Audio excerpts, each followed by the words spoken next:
तो आपने जिस तरह से ज्ञापन दिया है, उस ज्ञापन में आपने क्या मांगा? हम राज्यपाल जी को ज्ञापन देने का हम लोगों ने काम किया। उसमें Z+ की सुरक्षा की हम लोगों की मांग थी। उन दोषियों को देशद्रोही का मुकदमा चलाया जाए, उन लोगों को जेल भेजा। गौतम जी, बहुत बड़ा राजनीतिक षड्यंत्र है। चंद्रशेखर जी को बहुत धमकियां दी जाती सेना की तरफ। ब्रजभूषण शरण में भी उसके गुंडों ने भी धमकियां दी थी कुछ दिन पहले। हर उस व्यक्ति पे हुआ है जो एक सामाजिक न्याय की लड़ाई लड़ रहा है। अपनी जात का ही मामला उठाते हैं, लेकिन ऐसा कोई बात नहीं। जो भी घटनाएं होती हैं, अन्याय के खिलाफ कोई भी घटना होगी, चंद्रशेखर जी वहाँ पाए जाएंगे, चाहे वो हैदराबाद हो या झारखंड हो, जहाँ भी हो वो जरूर जाते हैं।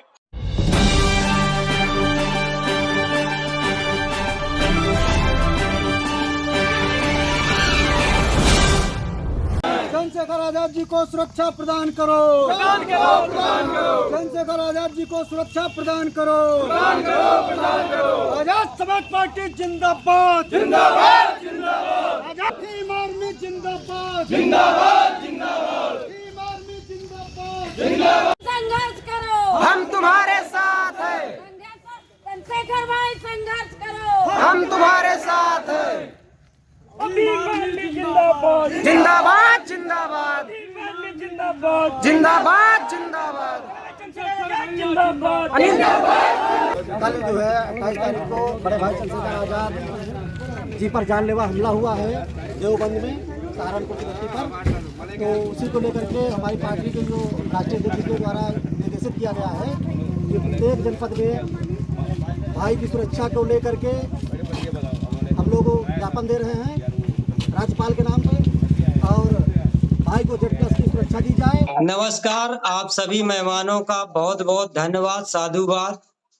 आज हमसे एक अहम मुद्दे पर हम लोग बात करेंगे, चर्चा करेंगे। जिस तरह से भीम आर्मी चीफ चंद्रशेखर रावण जी के ऊपर गोली चलाकर हत्या करने का एक प्रयास किया गया, जानलेवा हमला हुआ, उस विषय पर आज हम बात करेंगे। हमारे साथ भीम आर्मी के जिला संयोजक फतेहपुर से भाई शिव कुमार जी जुड़े हुए हैं, और हमारे औरैया डिस्ट्रिक्ट से शिव नारायण गौतम जी जुड़े हुए हैं, जो भीम आर्मी के कार्यकर्ता हैं और आजाद समाज पार्टी में भी सहभागिता दिखाते हैं।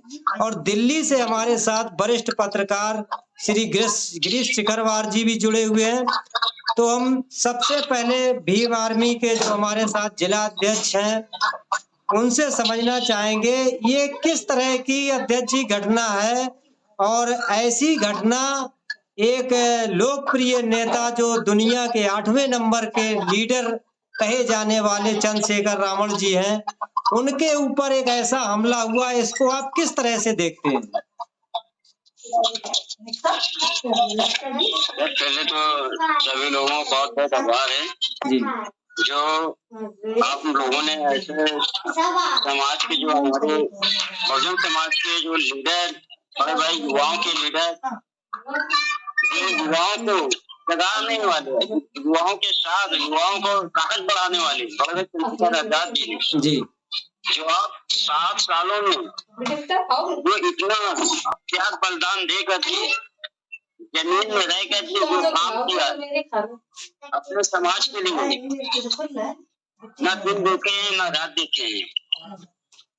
तो आज ये जो मनुवादी सरकार है, मनु शक्ति से जो चलाने वाले सरकार है, बीजेपी के गुंडे हैं, कहते हैं कि ऐसे लीडरों को जान से मार देने की उनकी साजिश चल रही है, क्योंकि लड़ाई लड़ने वाले को ही आगे टारगेट में लाते हैं। जी, बहुत से सारे संगठन भी हैं, बहुत से सारी पार्टियां भी बनी हैं। आप जानते हैं, सारे लोग जानते हैं कि आज के पिछले साल अमेरिका के मैगजीन में भाई चंद्रशेखर आजाद जी का नाम आया जी, बात से हुए 100 नेताओं में से। तो इन ऐसे काम के, उनके बाहर के काम के, जेपी के RSS के लोगों की नींदें उड़ गई हैं, देखिए वो समझ चुके हैं कि बड़े भाई चंद्रशेखर आजाद शायद है कि ये हम लोगों को 24 में काफी नुकसान देंगे। जिस तरह से मैंने देखा है, हमारे पास भी काफी वीडियो फुटेज आए हैं, जगह जगह जब से ये घटना घटी है, जगह जगह हर जिले में हर रोड पर एक प्रदर्शन हो रहा है। भीम आर्मी चीफ के लिए एक सुरक्षा के दृष्टि से मांग की जा रही है। तो क्या आपके यहाँ भी मुझे पता लगा, मैं आपके ग्रुप में जुड़ा हूँ, तो आपने जिस तरह से ज्ञापन दिया है, उस ज्ञापन में आपने क्या मांग की? ज्ञापन में हमारी मांग जो बढ़ाई के आदेश जो हमारे राष्ट्रीय कोर कमेटी के जो पदाधिकारी हैं उनके आदेशों अनुसार जो हमारे जिले में सभी पदाधिकारियों ने मिल करके सारे लोगों ने भाई के लिए आंदोलन किए और महामहिम राज्यपाल जी को ज्ञापन देने का हम लोगों ने काम किया है। उसमें Z+ की सुरक्षा की हम लोगों की मांग थी और उन दोषियों को जो भाई की गाड़ी को भाई के ऊपर हमला किया है उन लोगों को देशद्रोही का मुकदमा चलाया जाए, उन लोगों को जेल भेजा जाए, फास्ट ट्रैक मुकदमा लगाया जाए कोर्ट में। जी अभी बने रहिए, मैं आपके पास पुनः आऊंगा। मैं गौतम जी से समझना चाहूंगा, शिव नारायण गौतम जी, आपको क्या लगता है इस घटना में क्या कोई षड्यंत्र राजनीतिक दल का हो सकता है या कोई अचानक अप्रिय घटना घटने का अंदेशा है? आप इस घटना को किस तरीके से देखते हैं गौतम जी? नहीं, एक बहुत बड़ा राजनीतिक षड्यंत्र है और चंद्रशेखर जी को बहुत धमकियां दी जा रही हैं कांग्रेस सेना की तरफ से और भाजपा के भी कई नेता धमकियां दे रहे हैं और तो और क्या ब्रजभूषण शरण में भी उसके गुंडों ने भी धमकियां दी थी कुछ दिन पहले जान से मारने की। तो ये साधारण घटना नहीं है, ये एक जानलेवा चंद्रशेखर जी पे नहीं हमला हुआ है, ये हमला हर उस व्यक्ति पे हुआ है जो एक सामाजिक न्याय की लड़ाई लड़ रहा है, समझे? तो ये हमला आप किस तरीके से देखते हैं? जैसे कि चंद्रशेखर रावण जी जो है, कोई भी देश के अंदर घटना घटती है, कोई भी सताया जाता है, परेशान किया जाता है, वहां पर चंद्रशेखर रावण जी पहुंचते हैं। तो क्या ये उन लोगों को देखा नहीं भा रहा कि चंद्रशेखर रावण जी जिस तरह से सरकार के विरोध में खड़े हो जाते हैं, एक आम जनता के पक्ष में, कहीं भी कोई भी घटना हो, किसी भी तरह की हो, जनता के साथ खड़े होते हैं। इसका तो आपको अंदेशा नहीं है कि इस तरह से जिस तरह से वो लोगों के साथ खड़े हो रहे हैं, ये अगर कहीं ना कहीं लोगों को बुरा तो नहीं लग रहा है? बिल्कुल, सबसे बड़ी तो इनकी कुंठा यही है कि उनका राजनीति का इतना पड़ रहा है कि सारे मतलब जितने भी दलित नेता है शायद उनसे सबसे ऊपर मतलब कद हो रहा है आज के दिन में। कहीं कोई घटना पूरे देश में कहीं कोई घटना होती है, किसी भी समाज पे होती है, तो वो सबसे पहले वहाँ खड़े दिखाई देते हैं उस परिवार को न्याय दिलाने के लिए। एक चीज गौतम, बहुत नेता बहुत है लेकिन कोई भी नेता मतलब वहाँ नहीं जाता है कि उनकी मतलब जख्म पर मरहम लगाने के लिए या उनका हालचाल पूछने के लिए। एक चीज गौतम जी और समझना चाहेंगे, जिस तरह से जितनी भी राजनीतिक पार्टियां हैं, लगभग सभी पार्टियों की तरफ से, नेताओं की तरफ से इस घटना के बारे में कुछ ना कुछ बयान या ट्वीट आया है और बहुजन समाज पार्टी की बहन जी की तरफ से अभी तक, जब तक मैं आपसे बात कर रहा हूं, मेरी नजर में नहीं आया है। शायद किसी ने देखा हो कोई बयान, कोई घटना, तो मैं नहीं कह सकता। आपको क्या लगता है कि बहन जी एक शब्द नहीं बोल पा रही, इसको आप किस तरीके से देखते हैं?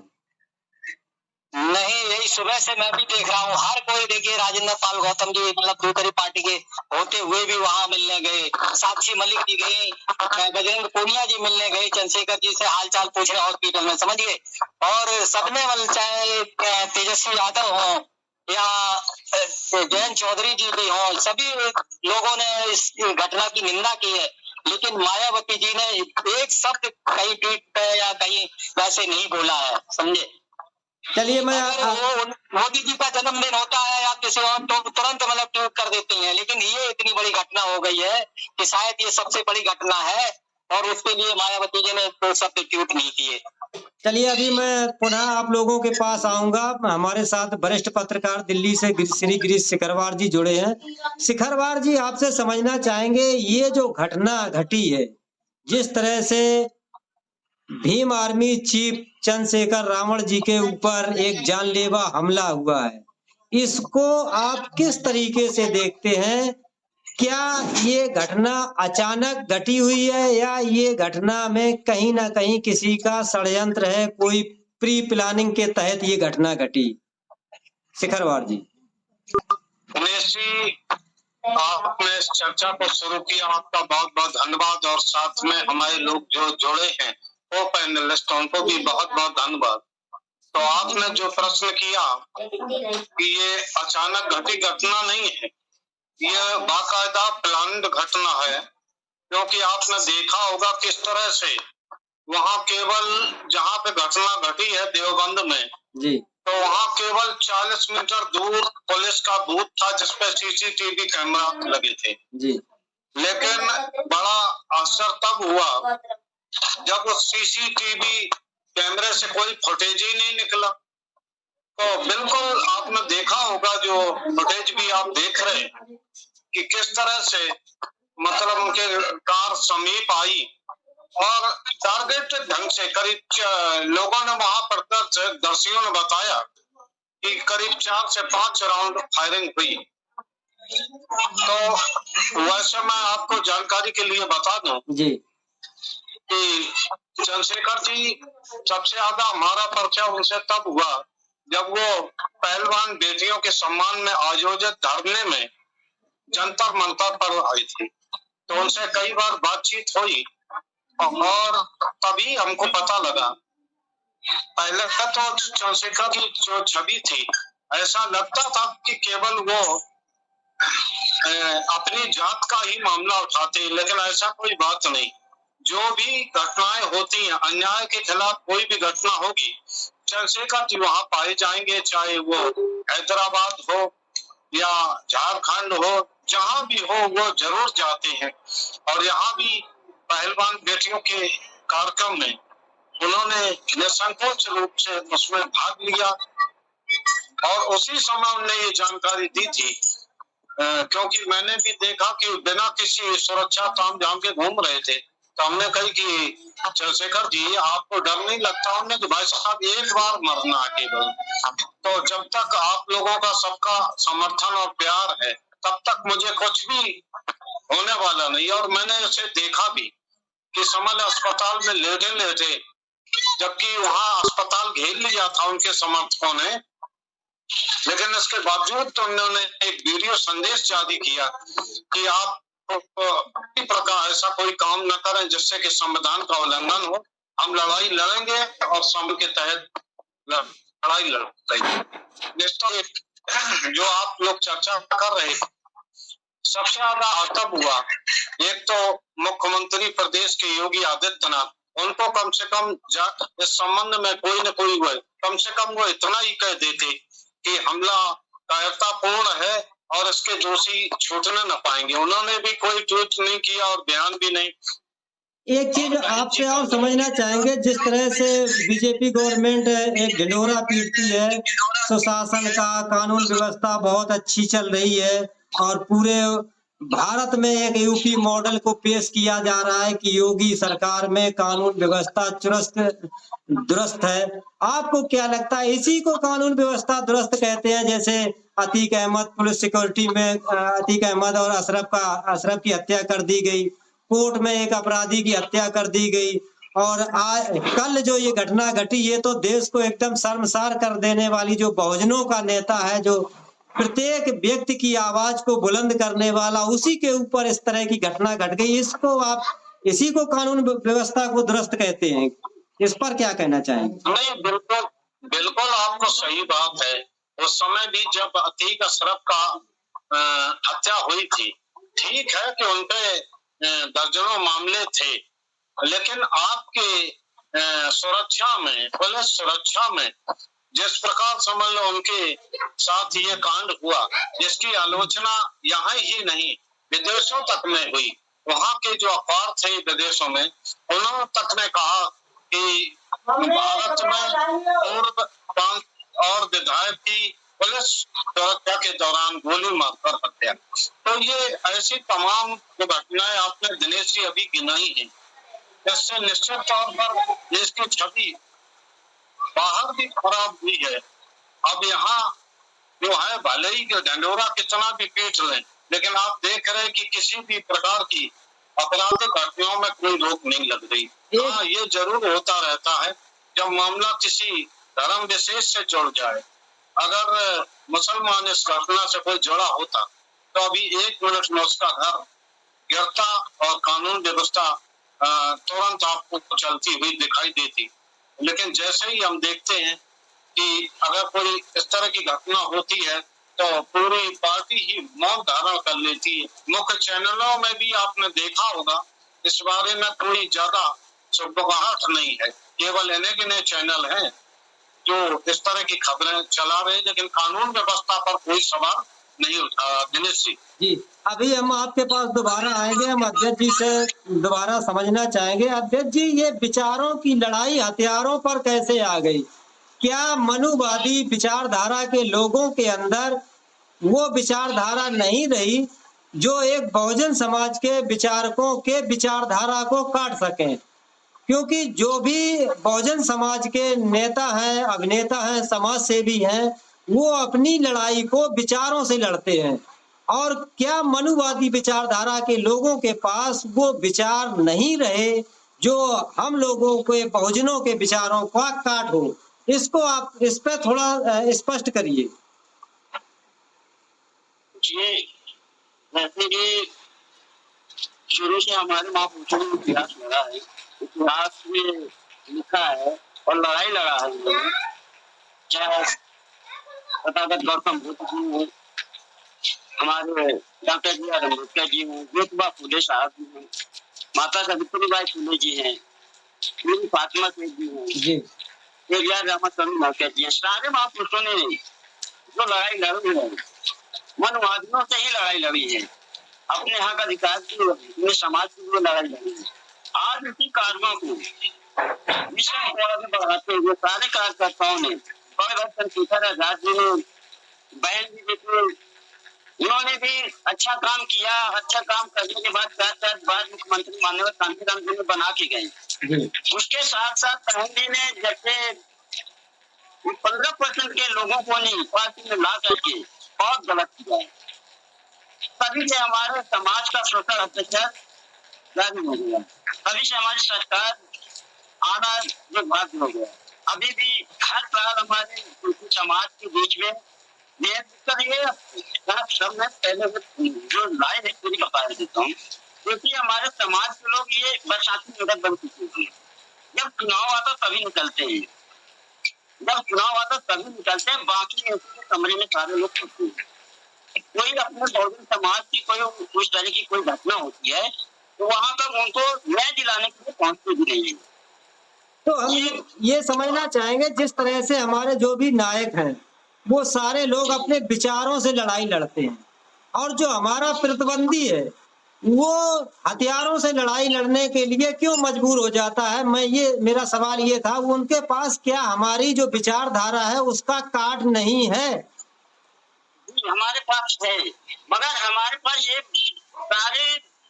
सारे लोगों को एक करके हम लोग भाई, हमारे बड़े भाई चंद्रशेखर आजाद जी, आप देखते होंगे पिछले सालों से जब से पार्टी बनी, सारे लोगों को एक करने की प्रयास में रहा। 2022 में जो चुनाव हुआ उसने भी प्रयास किया कई लोगों को कि एक होकर के शायद है कि सरकार बन जाए, मगर कुछ लोगों ने यूज किया। कुछ हमारे बीएसपी के हमारे राष्ट्रीय अध्यक्ष जी हैं, वो कहते हैं सारे चीजों में हम लड़ेंगे। तो अकेले लड़ने से अभी एक सीट मिली हुई है उनको।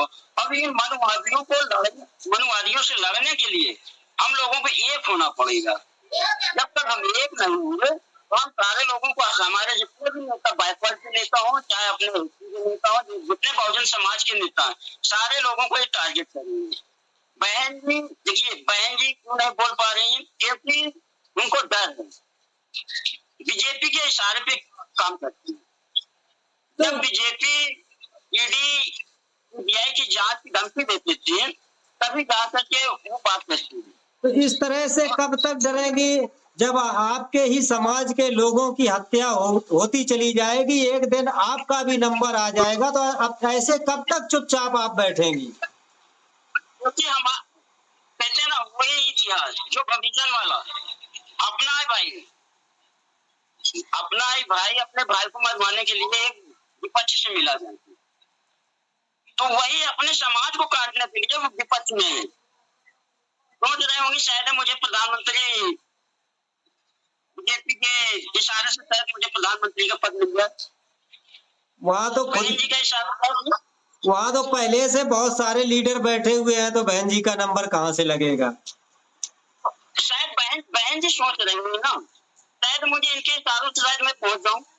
जी, तो गौतम जी, आपको क्या लगता है कि जो हमारे बहुजन समाज के नेता हैं, उनकी जो विचारधारा है, जो विचारधारा की लड़ाई है, मूलभूत मुद्दों की जो समस्याएं हैं, जो लड़ाई है, झगड़े हैं, वो मनुवादी विचारधारा के लोग हथियारों पर क्यों ले गए? क्या हमारे जो महापुरुष हैं, हमारे जो नेता हैं, उनकी विचारधारा का काट उनके पास नहीं है?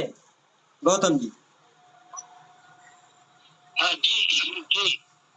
तो उनके पास वो अपनी ताकत दिखाना चाहते हैं, लेकिन हमें बाबा साहब कलम की ताकत देके गए हैं। हम संविधान की लड़ाई लड़ रहे हैं, देर की लड़ाई, ताकत की लड़ाई नहीं लड़ रहे।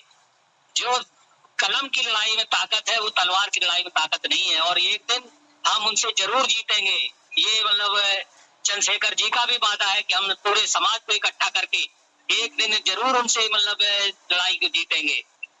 और रही बात ये कि जितने बहुजन समाज, मायावती जी अब मतलब बहुजन की नेता रहेंगे नहीं रहे, वो सिर्फ अपने स्वार्थ की लड़ाई लड़ रहे हैं। और कई एक नेता ऐसे हैं कि आज मतलब चलो एक अपने समाज के, बहुजन समाज के नेता पर अगर हमला हुआ है इतना बड़ा कातलाना, तो कम से कम एक ट्वीट तो बनता था हर किसी, चाहे किसी भी पार्टी में आपको बिल्कुल किसी को भी कहना चाहिए था भाई चंद्रशेखर जी को Z+ की सुरक्षा देना चाहिए।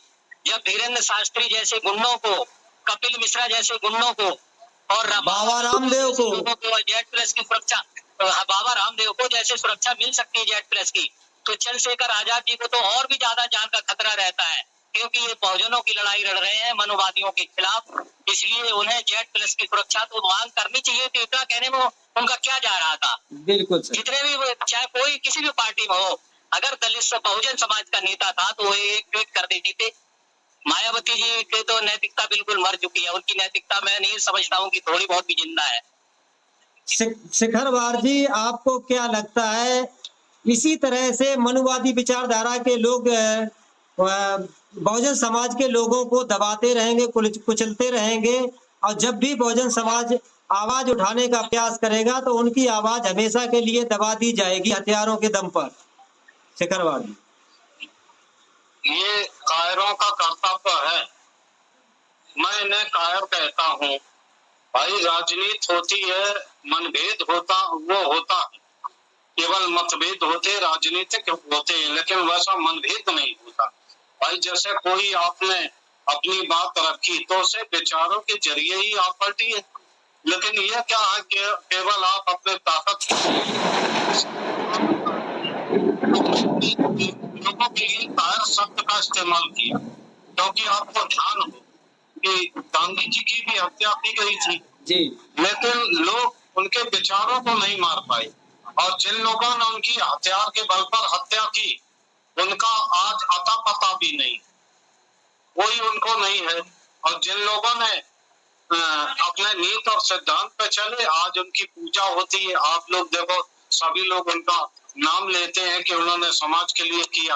आप देख लेना कि वो विचारों की ही हरदम जीत होती है। अपराधों से आप केवल भयभीत कर सकते हैं, वो भी भयभीत होने भाई चंद्रशेखर आजाद जैसे लोगों को नहीं, जिन्हें सत्ता नहीं चाहिए, ठेकेदारी नहीं चाहिए, राइफल बंदूक नहीं चाहिए, कोई पद वो नहीं चाहिए, वो केवल आप भी जानते हैं। देखो हमारे साथ आप लोगों के साथ जिला अध्यक्ष जी बैठे हुए, वो बताएंगे कि वो संगठन का एक भी पैसा छूटे नहीं। यही संगठन के लोग अपना पैसा इकट्ठा करते और किस तरह से करना यही लोग गाइडलाइन करते। केवल चंद्रशेखर जी यहाँ संगठन का हुक्म होता है, जबकि वो बहुत बड़े पद पर हैं, लेकिन वो जैसा मैंने देखा उनको कि वो संगठन के अनुसार समझ लो जहाँ पे संगठन आदेश करेगा वहां चले जाते। संगठन ने आदेश किया कि आप गोरखपुर से लड़िए, वो देखो गोरखपुर से चुनाव लड़ने गई। वैसे अगर मना करेगा कि चुनाव नहीं लड़ना, केवल आपको प्रचार करना, तो वह प्रचार भी करते। तो इस प्रकार आप देखिएगा कि जिन लोगों ने भी हमला किया है, कायराना हमला है, और इनको हम कायर ही कहेंगे। जिन लोगों ने समझ लो विचारों के खिलाफ लड़ाई, तो विचारों से होती। आप विचार बताइए किस प्रकार आपको मतलब उनके विचार गलत है, आप उसको साबित करिए। क्या ये गलत नहीं दिखता कि कोई आदमी साधारण घर का व्यक्ति उन्नत करे, आगे बढ़े और समाज के हितों के लिए काम करे। दिनेश जी जी चलिए, मौसम थोड़ा खराब हो रहा है, बिजली भी कड़क रही है। केवल 30 सेकंड के आप लोगों के कमेंट लास्ट में चाहेंगे, क्योंकि अभी अभी बहुत तेजी से बिजली कड़की है। आप लोगों को सुनाई भी दिया होगा। तो अध्यक्ष जी, आपसे थोड़ा छोटा सा कमेंट, आप क्या चाहेंगे इस घटना से, क्या सीख लेना चाहेंगे? इस घटना से सीख हमें हमारे बहुजन समाज के लोगों को और हमारे भीम आर्मी के सभी कार्यकर्ताओं को बहुत कुछ सीख मिली है। ये घटना एक छोटी घटना नहीं है, ये बहुत बड़ी हमारे समाज के लिए घटना है।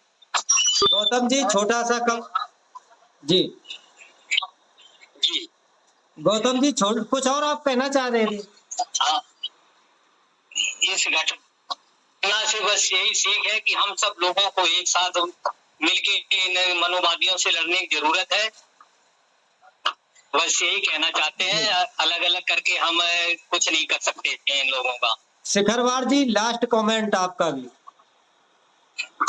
हाँ, जैसा कि सभी हमारे पैनलिस्टों ने बताया, केवल इसका एक ही है, अपराधी सिर्फ अपराधी होता, वो कोई जात का केवल आड़ को वो ले सकता है। हो सकता है उसे जात के आधार पर संरक्षण भी मिल जाए, लेकिन वो सिर्फ अपराधी होता है। तो उसके साथ तो वही व्यवहार होना चाहिए कि वो सिर्फ अपराधी है, कोई बराबरी जात का नहीं है। जिन लोगों ने भी ये कायराना हमला किया है, तो उनके खिलाफ कड़ी कार्रवाई होना चाहिए। और मेरी भगवान से भी प्रार्थना है जय चंद्रशेखर की जल्दी स्वस्थ हो और सब लोगों के बीच में आए और समाज को दिशा निर्देशन करें।